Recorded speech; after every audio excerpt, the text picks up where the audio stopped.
To day 6. This is professor Vinod Kumar. Social media ఇవాళ కలవరం పెడుతుంది మొత్తం ప్రపంచాన్ని. సో సోషల్ మీడియా కంటెంట్ పై దానికి స్వీయ నియంత్రణ అవసరం అని చెప్పేసి ఇవాళ సుప్రీంకోర్టు భావించింది. కానీ సెన్సార్ చేయడం కరెక్ట్ కాదు, స్వీయ నియంత్రణ అవసరం. ఆ పోస్ట్ లో కలవరపరచడం లేదా అని చెప్పి కేంద్ర రాష్ట్ర ప్రభుత్వాలను అడిగింది. అది హిందూ దేవతకు వ్యతిరేకంగా సోషల్ మీడియాలో ట్వీట్ పోస్ట్ చేసిన వ్యవహారంలో వజాహత్ ఖాన్ అనే సోషల్ మీడియా ఇన్ఫ్లుయెన్సర్ ఈ నెల 9న పశ్చిమ బెంగాల్ అరెస్ట్ చేశారు. సో ఆయన ఈ సందర్భంగా ఏమన్నాడంటే, షరిష్మా ఆపరేషన్ సింధూర్ కు వ్యతిరేకంగా మతపరమైన వీడియోలు పెట్టడంపై నేను ఫిర్యాదు చేశాను. అయితే అప్పటికే సోషల్ మీడియాలో నేను ట్వీట్ చేసిన వ్యాఖ్యలకు గాను పశ్చిమ బెంగాల్ పోలీసులు అరెస్ట్ చేశారు. నాపై పలు రాష్ట్రాల్లో కెప్టెన్ కేసులను వెంటనే కొట్టేయండి, లేదంటే అన్ని కేసులను కలిపి విచారించండి అని చెప్పేసి ఆయన సుప్రీంకోర్టును ఆశ్రయించాడు. సుప్రీంకోర్టు ఆయన కూడా కొంత తాత్కాలిక ఉపశమనంగా ఆయన ఇప్పుడే అరెస్ట్ చేయకండి అని చెప్పేసి తాత్కాలిక బెయిల్ ఇచ్చింది. సో ఈ నెల 23న సుప్రీంకోర్టును ఆయన ఆశ్రయించాడు. సో ఆయనకు జూలై 14 సోమవారం వరకు చట్టపరమైన చర్యల వరకు మీరేం తీసుకోకండి అన్నారు. దాన్ని తిరిగి మళ్ళీ వచ్చే విచారణ వరకు పొడిగించారు. సో ఇందులో మనకు అర్థమయ్యేది ఏంటంటే, సోషల్ మీడియా అనేది స్వీయ నియంత్రణ వైపు ఉండాలి. దానికి ఎందుకంటే పూర్తి స్థాయిలో మనం శిక్షలు వేయాలి. ప్రభుత్వాలు కూడా ఇవాళ అది ఇంటర్నేషనల్ చట్టం. అయితే ఇవాళ వజాహత్ ఖాన్ చాలా స్పష్టంగా తన అభిప్రాయాలను తెలియజేశాడు. దాంట్లో justice BV Nagarathna, justice KV Viswanathan కూడిన బెంచ్ పిటిషన్పై విచారణ చేపట్టింది. వాళ్ళ ఈ విచారణ సందర్భంగా షరిష్మా పనోలి అనే సోషల్ మీడియా ఇన్ఫ్లుయెన్స్ పై వజాహత్ ఖాన్ ఆరోపణలు చేశారు. సో ఈ అంశాల మీద కూడా ఇవాళ సుప్రీంకోర్టు విచారణ చేపట్టింది. దాంట్లో భాగంగానే కొన్ని కామెంట్స్ చేసింది. ఇవాళ పౌరులకు భావ ప్రకటన స్వేచ్ఛ ఉంది, అది కంపల్సరీ ఉండాల్సిందే. కానీ సోషల్ మీడియాలో పెట్టే కంటెంట్ల విషయంలో ఇవాళ తప్పనిసరిగా కొంత నియంత్రణ ఉండాలి. అటువంటి పోస్టులకు పౌరులు దూరంగా ఉండాలి. వాటిని షేర్ చేయడం, లైక్ చేయడం చేయరాదు.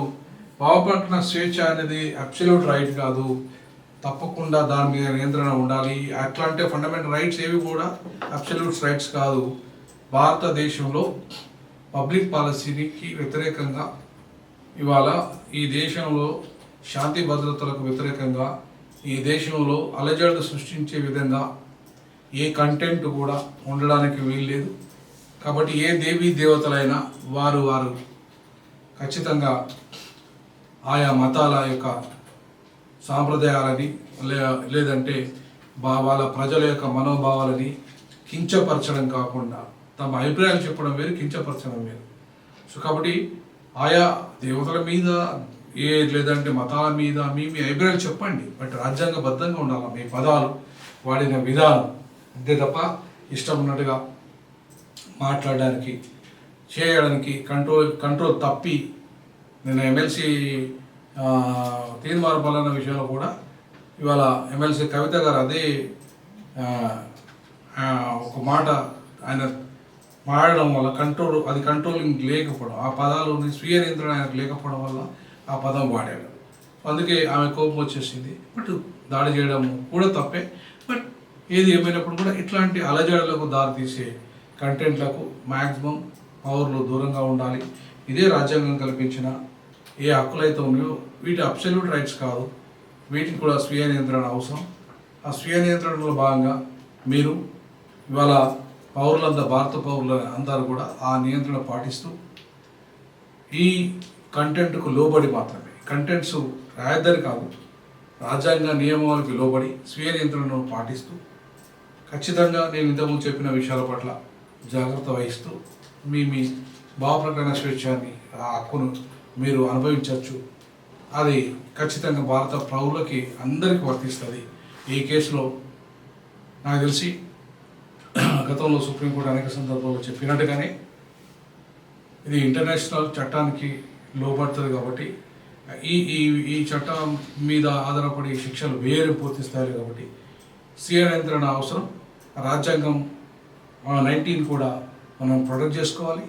ప్రొటెక్ట్ చేసుకున్న పేరుతోని నీకు భావప్రకటన స్వేచ్ఛ ఉందని ఇష్టం ఉన్నట్టుగా మాట్లాడడం, ఇష్టం ఉన్నట్టుగా ఈ సమాజంలో అలజడి క్రియేట్ చేసే విధంగా, కొందరి మనోభావాలు దెబ్బతీసే విధంగా కాకుండా constructive criticism is accepted by the supreme court and high courts.